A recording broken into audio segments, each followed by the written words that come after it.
Assalamu alaikum, this is Shehbaz Ali and I welcome you all on my YouTube channel शिकात व physics academy. तो कैसे हैं आप सब? उम्मीद है आप सब ठीक होंगे। तो आज की वीडियो के अंदर हमारा जो लेक्चर है वो क्लास मैट्रिक्स से है, चैप्टर नंबर 8 से, लेक्चर नंबर 6 से, deflection of electron by electric field and magnetic field.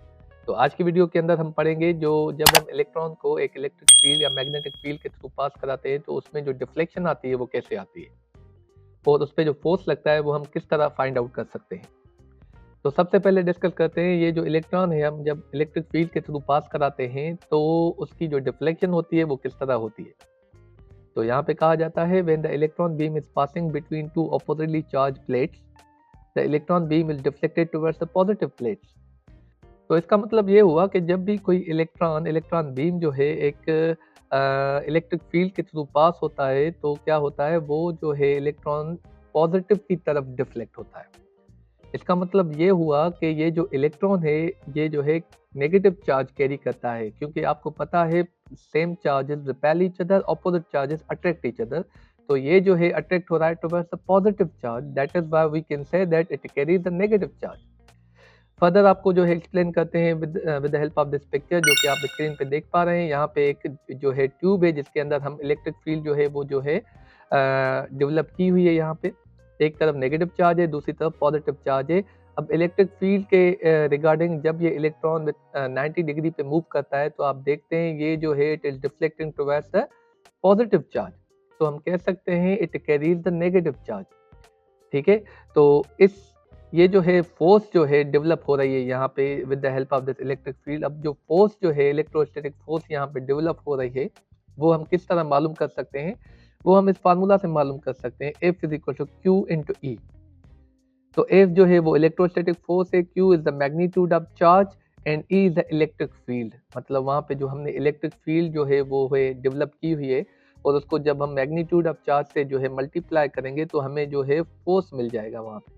ठीक है, आगे पढ़ते हैं। तो अब ये जो डिफ्लेक्शन हो रही है ये किस चीज पे डिपेंड करती है? Deflection of electron is directly proportional to strength of electric field.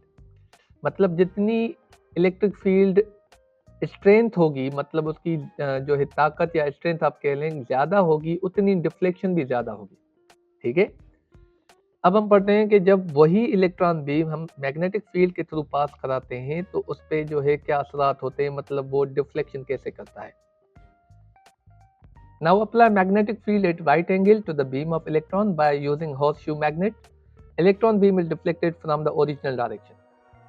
तो यहाँ पे कहता है अब आप मैग्नेटिक फील्ड अप्लाई करें at right angle to the beam of electron. मतलब राइट एंगल पे आप जब जो है मैग्नेटिक फील्ड अप्लाई करेंगे with respect motion of electron तो क्या होगा जो है, मतलब वो मैग्नेटिक फील्ड आप थ्रू हॉर्सशू मैग्नेट भी जो है वो जो है डेवलप कर सकते हैं या फिर बाय सप्लाइंग करंट भी आप जो है वो डेवलप कर सकते हैं।